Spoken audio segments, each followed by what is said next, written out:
আজকের গল্পটা একটু আলাদা। এই ছেলেটার নাম মুরলি। সে ছোটবেলা থেকেই স্বপ্ন দেখে আসছে সে অলিম্পিকে যাবে আর গোল্ড মেডেল জিতবে। তবে তার এই স্বপ্ন কেউই যেন সিরিয়াসলি নেয় না। প্রায় সবাই মুরলির স্বপ্নকে নিয়ে ছিনিমিনি খেলে, মজার ছলে উড়িয়ে দেয়। তবে মুরলি যে জেদ ধরে বসে থাকে, কে কি বলল এতে তার কিছু এসে যায় না। তার লক্ষ্য যে করেই হোক তাকে ওই অলিম্পিক গোল্ড মেডেল জিততে হবে। তো শেষ পর্যন্ত মুরলি তার লক্ষ্যে পৌঁছতে কি না করেছে তা তো দেখবেন। সাথে আজ এই মুভি আপনাকে এমন কিছু শিখাবে যা আপনার রিয়েল লাইফে যদি অ্যাপ্লাই করতে পারেন আপনার অনেক হেল্প হবে। তো হেই গাইস, আমি আছি আপনাদের সাথে দীপ্ত। চলুন শুরু করি আজকের এই মুভিটির এক্সপ্লেনেশন। সিনেমাটা শুরু হয় ভারতের পুলিশ স্টেশনের একটা দৃশ্য দেখিয়ে। একজন পুলিশ অফিসার একজন আসামিকে সেন্ট্রাল জেল নিয়ে যাওয়ার জন্য তৈরি করছিলেন। একটু পর কনস্টেবল এসে সিনিয়র অফিসারকে বলে, স্যার একটা লোক রিপোর্ট লিখাতে এসেছে, অনেকটাই রেগে আছে, চিটিংয়ের উপর কেস করতে চায়।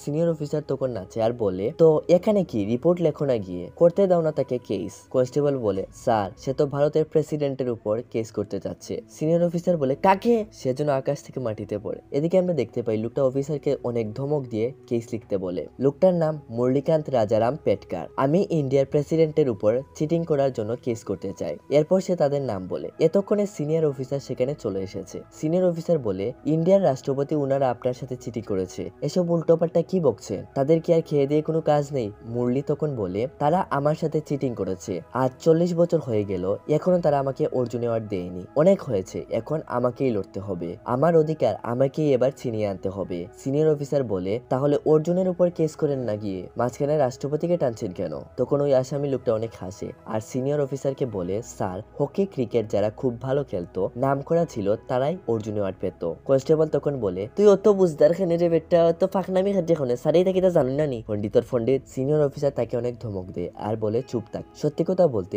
অর্জুন অ্যাওয়ার্ড যে কিছু হয় সেটা সে জানতো না। সিনিয়র অফিসার মুরলিকে জিজ্ঞেস করে, তো আপনি কি খেলা খেলতেন? মুরলি বলে, খেলতাম কখনো, বললাম না 40 বছর আগে। সিনিয়র অফিসার বলে, 40 বছর পর উনি গর্ত থেকে বেরিয়েছেন পুরস্কার নিতে, আর তাকে নিয়ে অনেক হাসাহাসি করে। তারা যখন তাদের লিমিট ক্রস করে ফেলছিল তখন মুরলি অনেকটাই রেগে যায়। একটা জিনিস বলে রাখি, মুরলি ছোটবেলা থেকেই তাকে নিয়ে কেউ হাসাহাসি করবে সেটা মোটেও পছন্দ করে না। এতে করে সে কি করবে বুঝে উঠতে পারে না। সিনিয়র অফিসার বলে, এত বছর পর আপনার কেন ওই পুরস্কার চাই? মুরলি বলে, আমার গ্রামের জন্য। আমার পাশের তোদারপুর গ্রামের বসুল সাহেব গত বছর সাহিত্য পুরস্কার পেলেন। এখন তাদের গ্রাম শহরের মতো হয়ে গেছে, আর আমার গ্রামে রোড নেই, লাইট নেই, কিছু একটা নেই। আমাকে এবার অর্জুন অ্যাওয়ার্ড দিতেই হবে, আমার জন্য না, আমার গ্রামের জন্য। সিনিয়র অফিসার বলে, সব তো ঠিক আছে কাকা, তবে এখন তো একটু দেরি হয়ে গেছে, এত বছর পর কে আপনাকে দেবে অর্জুন অ্যাওয়ার্ড? মুরলির ছেলে তখন বলে, কে দেবে মানে? কাশাবা যাদব কি পেয়েছিলেন না? যাদব নাম শুনে আবার সব কটা থুতলাতে থাকে। আরে ভাই এরা কারা?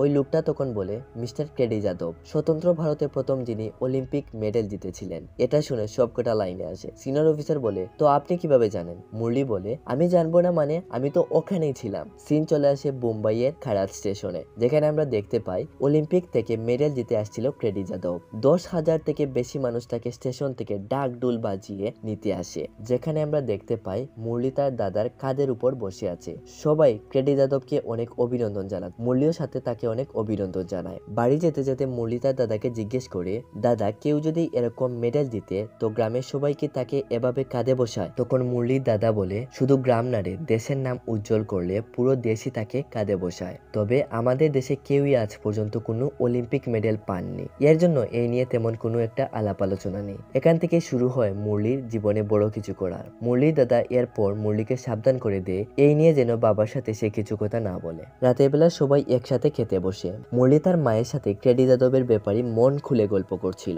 একটু পর মুরলির বাবা বাড়িতে ফিরে আসেন। মুরলির মা তাকে বলেন, এ কি আজ এত দেরি কেন? মুরলির বাবা বলে, জানি না কে এসেছিল, আজ শহরের রাস্তায় এত ভিড় ছিল। তখনই মুরলি মুখ ফুসকে বলে দেয়, আরে বাবা তুমি কি জানো না, কাসাবা পেহেলবান ভারতের প্রথম আজ কুস্তিতে অলিম্পিক মেডেল জিতে নিয়ে আসেন। মুরলির দাদা তখন তাকে সামলায়। মুরলির বাবা মুরলির দাদাকে বলে, নিজে তো পড়াশোনায় ডেমিস, এখন ওকেও সাথে নষ্ট করছিস। পরের দিন মুরলি স্কুলে যায়। স্কুলের টিচার আজ সবাইকে জিজ্ঞেস করেন বড় হয়ে কে কি হতে চায়। তখন এখানে সবাই সবার মতো করে তার স্বপ্নের কথা বলে। মুরলিকে যখন টিচার জিজ্ঞেস করেন, মুরলি তখন মুখ ভরা হাসি নিয়ে বলে, আমি বড় হয়ে অলিম্পিকে যাব আর চ্যাম্পিয়ন হয়ে মেডেল নিয়ে আসব। সবাই তখন তাকে নিয়ে অনেক হাসাহাসি করতে শুরু করে। টিফিনের টাইমে দাগরু মুরলির সাথে মারামারি করে আর তার স্বপ্ন নিয়ে টিটকারি মারতে থাকে আর বলে, তুই চ্যাম্পিয়ন না, শালা চান্দু চ্যাম্পিয়ন।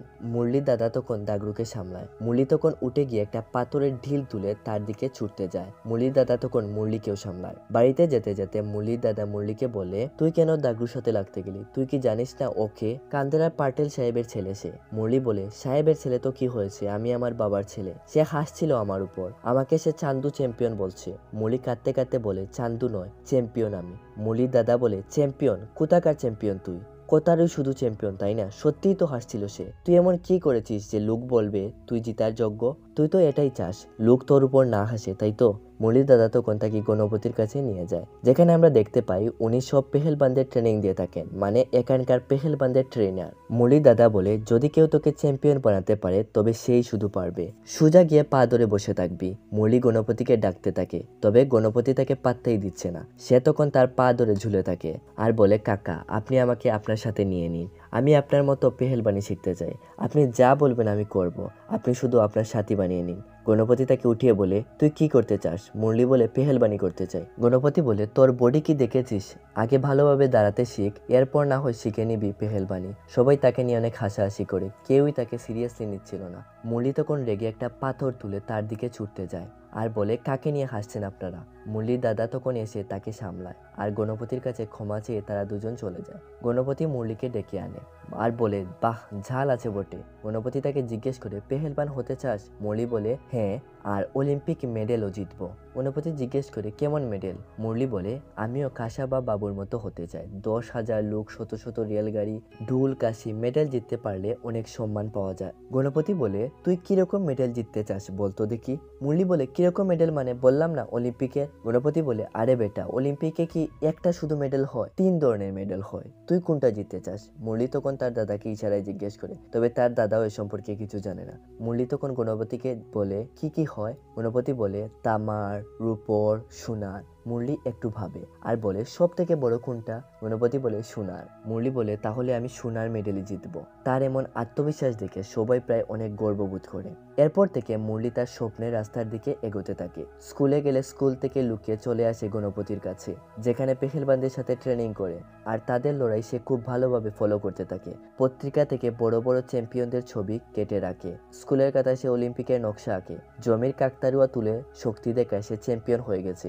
মুরলি অনেক পরিশ্রম করতে শুরু করে, এতে তার দাদা আর তার একটা বন্ধু তাকে অনেক সাহায্য করে। এভাবেই দিন যেতে থাকে আর মুরলি অনেক বড় হয়ে যায়। সিন আসে গণপতির কাছে, যেখানে গণপতি সবাইকে একসাথে ডাকে আর বলে, পাশের গ্রামের পান্ডিল তার ছেলে দাগরু, আমার বোনের ছেলেও সে, কাল দাগরুতে কুস্তি লড়তে চায়। গ্রামের সবাইকে তার পাওয়ার দেখাতে চায়, একেবারেই নতুন একটা মাল। তো সব গ্রাম থেকে একজন করে পেহেলবানদের ডাকা হয়েছে, আমাদের এখান থেকেও কাউকে যেতে হবে। তো তোমাদের মাঝে কেউ একজন গিয়ে একটু ভাবসাব দেখিয়ে তার সাথে কুস্তি লড়তে হবে, এতে তোমাদের সেখানে জিততে হবে না। তবে কেউই আর রাজি হয় না। নতুন পেহেলবান, আর সে যদি তাদের হারিয়ে দেয় কতটা তারা লজ্জিত হবে, আর সেখানে তাদের মোটেও দাম নেই। গণপতি বলে, তোরা যদি এই কাজটা করতে না পারিস তবে এই কাজটা কে করবে?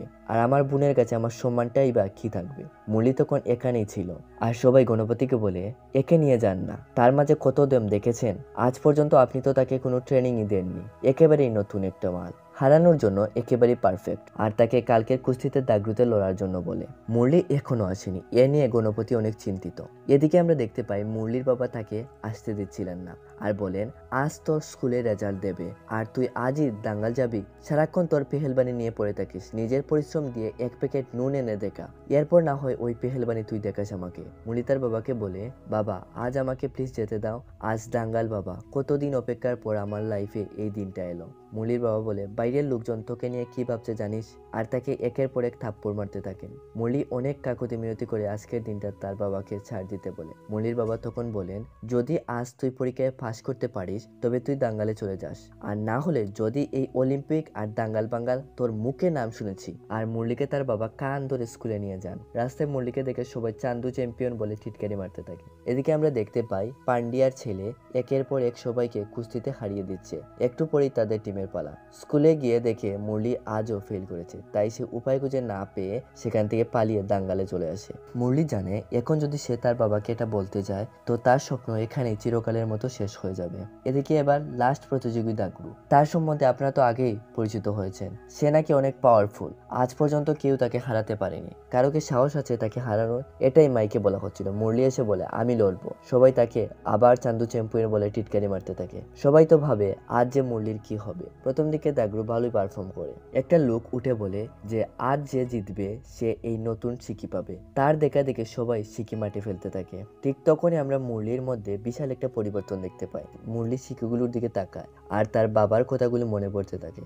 আর চান্দু চ্যাম্পিয়ন ডাক শুনতে শুনতে সে শেষ পর্যন্ত দাগরুকে হারিয়ে ফেলে। সবাই এবার হাততালি দিতে লাগে। মুরলি গিয়ে সিকিগুলো তুলতে থাকে। মুরলির দাদা এসে বলে তুই কি জানিস তুই কি করেছিস? মুরলি বলে বাবা বলে না কুস্তিতে কোনো টাকা নেই, দেখ না দাদা কত টাকা, দেখলি আমি কিভাবে দাগরুকে হারিয়েছি। মুরলির দাদা বলে তুই এটা মোটেও ঠিক করলি না। এদিকে আমরা দেখতে পাই পান্ডিয়া সাহেব অনেকটাই রেগে গেছে আর বলছে গণপতি ইচ্ছে করে জেনে বুঝে ভালো পেহেলবানদের এনে আমাদের টিমকে হারিয়েছে, এতে করে আমাদের গ্রামের অপমান হয়েছে। গণপতি তাকে কসম দিয়ে বলে সে আসলেই জানতো না মুরলি এত ভালো লড়ে। আজ পর্যন্ত সে থেকে কোনো ট্রেনিংই দেয়নি, একেবারে কাঁচা। পান্ডিয়া বলে এরকম আপনারা কি কেউ দেখেছেন এরকম কাঁচা প্লেয়ার এভাবে লড়তে? এরা আমাদের গ্রামের ইজ্জত নিয়ে খেলছে, মারো তাদের। মুরলির দাদা মুরলিকে বলে এখান থেকে যত দ্রুত পারে পালাতে। মুরলিকে পান্ডিয়া লোক তাড়া করতে থাকে।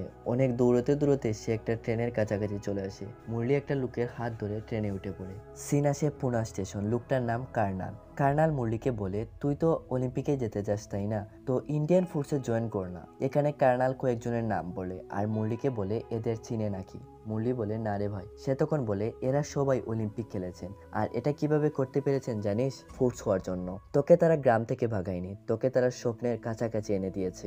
দেখ কাল ফোর্সে ভর্তি, আমি তো ভর্তি হব আর বলবো তুইও ভর্তি হয়ে যা। কি বলা যায় তোর হয়তো এখান থেকে কপাল খুলে যেতে পারে। মুরলি কার্নালকে জিজ্ঞেস করে আসলে কি ফোর্স থেকে অলিম্পিকে চান্স পাওয়া যায়? কার্নাল বলে 100-তে 100%। এরপর তারা দুজনই ঘুমিয়ে পড়ে একটা ঠেলার উপর কতগুলি বস্তার উপর। মুরলি স্বপ্ন দেখে পান্ডিয়া লোক এসে তাকে মেরে ফেলছে। সে লাফ দিয়ে উঠে। মুরলি দেখে তার পাশে একজন বয়স্ক লোক বসে পত্রিকা পড়ছে। মুরলি তাকে জিজ্ঞেস করে কি হয়েছে। লোকটা বলে 63 জন লোক মারা গেল।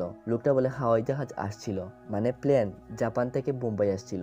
বোম্বাইয়ে এত ঝড় আর বিদ্যুৎ চমকা ছিল পাইলট তাড়াতাড়ি করে এয়ারপোর্টে নামাতে গিয়ে হাওয়াই জাহাজ সমুদ্রে পড়ে যায়। মুরলি বলে সবাই মারা গেল। হাওয়াই জাহাজ যখন পড়ে তখন আর কেউ বাঁচতে পারে না, সবাইকে হাওয়াই জাহাজ খেয়ে ফেলে। এই পয়েন্টটা মনে রাখবেন। শেষের দিকে এখানে একটা মজার সিন আছে। ট্রেন এসে গেছে, একজন কর্মী ঘন্টা দিতে থাকে, এতে করে কার্নালের ঘুম ভাঙে। সে ঘড়িতে যখন তাকায় অনেক দেরি হয়ে গেছে। সে মুরলিকে নিয়ে তাড়াতাড়ি ফোর্সেস ট্রেনিং এ গিয়ে জয়েন করে। আজকের মতো করে ট্রেনিং শুরু হয়ে যায় আর এখান থেকে মুরলির স্বপ্নের পথ আরো উজ্জ্বল হতে শুরু করে। এই একটা করুণ পরিস্থিতি মুরলির পুরো জীবনকে যেন বদলে ফেলে। মুরলি, কার্নাল সহ আরো অনেকেই অনেক ভালো পারফরমেন্স করে, এতে করে তারা ফোর্সে যাওয়ার জন্য সিলেক্ট হয়ে যায়। সিন চলে আসে সিকন্দরবাদ। এখানকার ট্রেনার তাকে সবকিছুই ভালোভাবে বুঝিয়ে দেন। কখন কি করতে হবে, চুল কিভাবে কাটতে হবে, কিভাবে সবাইকে একসাথে হয়ে থাকতে হবে, কিভাবে জুতা পরিষ্কার করতে হবে, কিভাবে একজন ফোর্সের দাঁত পরিষ্কার করতে হয়, তাছাড়া আরো বাকি সব নিয়ম কারণ সবই অত্যন্ত দক্ষতার সাথে উনি তাদের বুঝিয়ে দেন।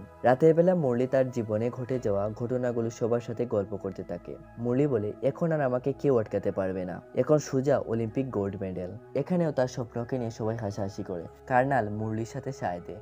একজন তো একটা স্বপ্ন দেখতেই পারি, এখানে কি দরকার নাক গলানোর? সে তো পারলে সমাজেরই মুখ উজ্জ্বল করবে আর না পারলে কারো তো কোনো ক্ষতি হবে না। এটা আমাদের বর্তমান সমাজে খুব বেশি লক্ষ্য করা যায়। একজন একটা ভালো করলেও তারই কাজে গিয়ে আমাদের নাক গলাতে হবে। বলতে গেলে এরকম একটা অভ্যাস হয়ে গেছে আমাদের। এখানে একটা ছেলে বলে ইন্ডিয়াতে আজ পর্যন্ত কোনো কি প্লেয়ার জিতেছে যে তুই জিতবি? মুরলি বলে এখন পর্যন্ত কেউ জিততে পারেনি, তো কখনোই যে কেউ জিততে পারবে না এমন কোনো কথা আছে নাকি?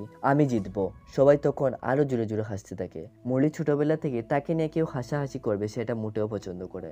যখন তারা অতিরিক্ত করে ফেলছিল মুরলি তখন রেগে গিয়ে ছেলেটাকে কাঁধে তুলে আছাড় মারতে যায় আর এটা এসে তাদের ট্রেনার দেখে ফেলে। এর জন্য ট্রেনার তাকে বৃষ্টির মাঝে বাইরে গুল গুল করে উল্টোবাজি দেওয়াতে শুরু করেন। উনি বলেন তোমার মতো লোক ফোর্স হওয়ার কোনো যোগ্যতাই রাখে না, তুমি আগামীকালই বাড়িতে চলে যাবে। মুরলি বলে আমি বাড়িতে যেতে চাই না স্যার, আমাকে এবার ফোর্স হতেই হবে। ট্রেনার মুরলিকে অনেক বকেন আর তাকে ফিরে যেতে বলেন। মুরলি বলে আমি বাড়ি যাওয়ার জন্য এখানে আসিনি স্যার, যতক্ষণ না পর্যন্ত আমি কিছু করতে পারছি ততক্ষণ পর্যন্ত আমি কোথাও যাচ্ছি না। ট্রেনার বলেন, এটা তো লড়াই করার আগে তোমার ভাবা উচিত ছিল। মুরলি বলে, আমার স্বপ্নকে নিয়ে তারা হাসছিল স্যার। ট্রেনার বলেন, স্বপ্ন মানে? তখন মুরলি বলে, আমি দেশের জন্য খেলে ভারতের মাথা উঁচু করতে চাই স্যার, অলিম্পিক গোল্ড মেডেল জিততে চাই। ছোটবেলা থেকে এটাই আমার স্বপ্ন স্যার। ট্রেনার তখন জিজ্ঞেস করেন, কোন খেলায়? মুরলি বলে, পেহেলবানিতে স্যার। তখন ট্রেনার বলেন, এখানে তো কুস্তি নেই, তবে পেহেলবানি ছাড়াও এখানে আরো একটি খেলা আছে যেটা তুমি ট্রাই করতে পারো। সকাল 6টায় টাইগার আলীর সাথে দেখা করো। পরের দিন সকালে মুরলি চলে যায় বক্সিং মাঠে।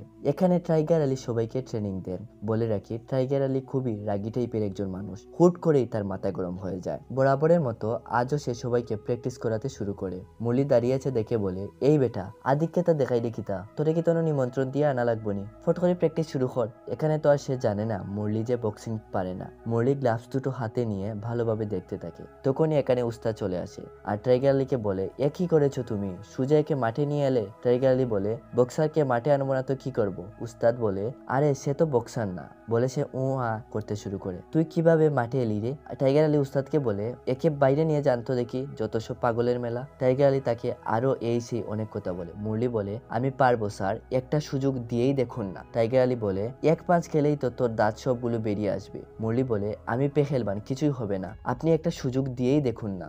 টাইগার আলী বলে, এটা বক্সিং। মুরলি টাইগার আলীকে অনেক কাকুতি মিনতি করে একটা সুযোগ দিতে বলে। তাকে তারা যা বলবে তাই শুনবে, শুধু একটা সুযোগ। কিছুক্ষণ চিন্তা করে টাইগার আলী মুরলিকে একটা সুযোগ দেয় আর বলে, তোকে 1 মিনিট সময় দিলাম, এর ভিতরে যদি তুই কিষানকে একটা পাঞ্চ মারতে পারিস তবে বললাম আমি নিজে তোকে বক্সিং শেখাবো। তবে আমি এটা বললাম, আমি নিজে থেকে তোকে বক্সিং শেখাবো, না হলে কাল থেকে তোর মুখ আমাকে দেখাবি না। কিষান তখন অনেক ভাব দেখায় আর বলে, স্যার এর সাথে আমি লড়বো। তবে টাইগার আলী দমকে সে আর কিছু বলতে পারে না। মুরলি জীবনে প্রথম বক্সিং করছে, এই সম্পর্কে তার কোনো ধারণাই নেই, শুধু উল্টো পাল্টাই পাঞ্চ করে যাচ্ছে। সময় প্রায় 45 সেকেন্ড হতে চললো। দূর থেকে তখন কার্নাল থেকে বক্সিং এর খুশি কিভাবে মারতে হয় এটা দেখায়। আসলে সময়ে সময়ে মুরলি আর কার্নালের মধ্যে এত একটা ভালো সম্পর্ক গড়ে উঠে যা আসলে দারুণ একটা বিষয়। আর এদিকে মুরলি তার আত্মবিশ্বাসে জুড়ে কিষানকে একটা শেষমেশ পাঁচ মেরেই দেয়। এটা দেখে এখানে সবাই প্রায় অবাক হয়ে যায়। আর এখানে যে সব থেকে বেশি খুশি হয় সে হলো কার্নাল। এতে করে টাইগার আলী মুরলির অনেক প্রশংসা করেন আর তার নাম দেন ছোট টাইগার। শুরু হয় মুরলির আরেক নতুন যাত্রা। মুরলি প্রত্যেক জিনিস ভালোভাবে ফলো করতে শুরু করে। বক্সিং এর এক একটা স্কিল সে খুব ভালোভাবে নিজের আয়ত্তে আনতে শুরু করে। টাইগার আলী এতে তাকে অনেক সাপোর্ট করেন, কারণ তিনি এটা বুঝতে পারেন মুরলির মধ্যে বিশাল কিছু করার ক্ষমতা রয়েছে। মুরলি দিন রাত পরিশ্রম করতে থাকে আর সে ফোর্সের টপ 6 জন বক্সারদের মধ্যে একজন হয়ে যায়। এভাবেই কেটে যায় কয়েকটি দিন। সকালবেলা আর্মির হাই কমান্ড এসে এটা প্রস্তাব পেশ করেন, ইন্টারন্যাশনাল বক্সিং স্পোর্টসে পুরো বিশ্বের সব মিলিটারি প্লেয়ারকে নিয়ে একটা সংগঠন তৈরি করা হয়েছে। আমাদের ভারত থেকে টপ 6 জন সেখানে যাবে। আগামী কাল থেকে জাপানে প্রথম বক্সিং টুর্নামেন্ট শুরু হবে। এখানে ভালো করতে পারলেই নিশ্চিত অলিম্পিক গোল্ড মেডেল, যা এক স্পোর্টসম্যানের স্বপ্ন। এই টুর্নামেন্টের মধ্যে দিয়ে তোমরা পৌঁছতে পারো মেক্সিকোর টুর্নামেন্ট পর্যন্ত। রাতের বেলা সবাই বেরিয়ে পড়ে জাপানের উদ্দেশ্যে। সবাই সবার টিকিট পাসপোর্ট দেখিয়ে প্লেনে উঠতে যায়। তবে মুরলির যে আজ 12টা বাজছে, আকাশে বিদ্যুৎ চমকাচ্ছে। সে মন্ত্র জুড়ে জুড়ে পড়ে সামনে এগোতে থাকে। তবে সময়ে সময়ে তার ভয় দ্বিগুণ হয়ে যাচ্ছিল, কারণ এর আগেও এরকম একটা ঘটনা ঘটে, যেটা নিশ্চয়ই আপনারা জানেন। মুরলি দৌড়ে টাইগার আলীর কাছে যায় আর বলে, স্যার কাল সকালে গেলে কি হয় না? প্লেন যে আজ আমাদের খেয়ে ফেলবে। টাইগার আলী তাকে অনেক ধমক দেয় আর বলে, যা শালা, পাগলামির লিমিট ছাড়িয়ে ফেলছিস। মুরলি প্লেনের কাছে গিয়ে দৌড়ে চলে আসে। টাইগার আলী গার্ডকে বলে তাকে ধরতে। মুরলি বলে, আরে স্যার, এর আগেও এরকম জাপান থেকে ভারতে প্লেন আসছিল আর এরকমই বিদ্যুৎ চমকাচ্ছিল। পরে প্লেন সমুদ্রে পড়ে যায়। প্লেন আমাদের খেয়ে ফেলবে। টাইগার আলী বলে, আরে পাগলটাকে ধরো তো। মুরলি বলে, আমি কিন্তু মামা বক্সার, এক ঘুষি মেরে উড়িয়ে দেব। গার্ড বলে, স্যার বক্সার। টাইগার আলী বলে, আরে ধরো তো দেখি। সবাই মিলে মুরলিকে জোর করে প্লেনে বসিয়ে দেয়। প্লেন যখন ফ্লাই করে তখন মুরলি এত জোরে জোরে চিৎকার করতে থাকে, এতে করে সে যেন প্লেনের সবাইকেই ভয় পাইয়ে দেয়। তার দেখা দেখে সবাই তার সাথে এত জোরে চিল্লাতে থাকে। টাইগার আলী মনে মনে ভাবে, কোন পাগলের মেলায় এসে পড়লাম রে বাবা। সে কি বলবে বুঝে উঠতে পারছিল না, যেন সবাইকে সে গিলে খেয়ে নেবে। প্লেন যখন আকাশের উপর চলে আসে, কার্নাল তখন মুরলিকে আকাশে আঙ্গুল দিয়ে সূর্য দেখায়। এতে করে মুরলি শান্ত হয়। সিন চলে আসে জাপানে। রাতের বেলা আমাদের একটা পার্টি সিন দেখানো হয়, যেখানে সবাই মিলে অনেক এনজয় করছিল, ড্রিঙ্ক খাচ্ছিল।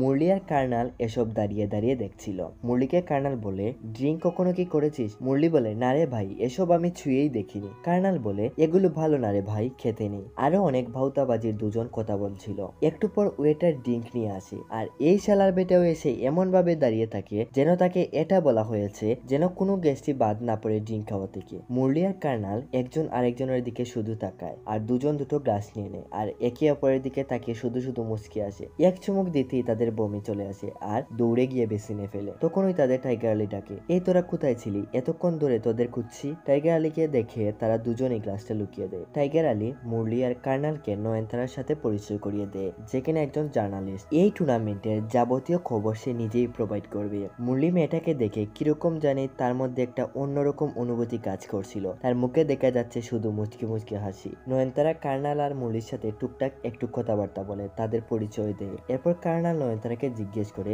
আপনি তো টিভির খবর দেন, তো আমরা দুজনে কি টিভিতে আসতে পারবো? নয়নতারা বলে, ভালো ইউনিক কিছু যদি করতে পারো আমি নিজে এসে নিয়ে যাব তোমাদের টিভির পর্দায়, আমি নিজে তোমাদের ইন্টারভিউ নেব। এখানে মুরলি বলে, আমি গোল্ড মেডেল জিতবো। কার্নাল বলে, আমার ভাই গোল্ড ছাড়া কিছু ভাবতেই পারে না। নয়নতারা বলে, এত সহজ না গোল্ড জিতা, এখানে অনেক টপ টপ প্লেয়ার রয়েছে যাদের তোমায় টক্কর দিতে হবে। মুরলি বলে, যেই হোক আমি তাকে দেখে নেব।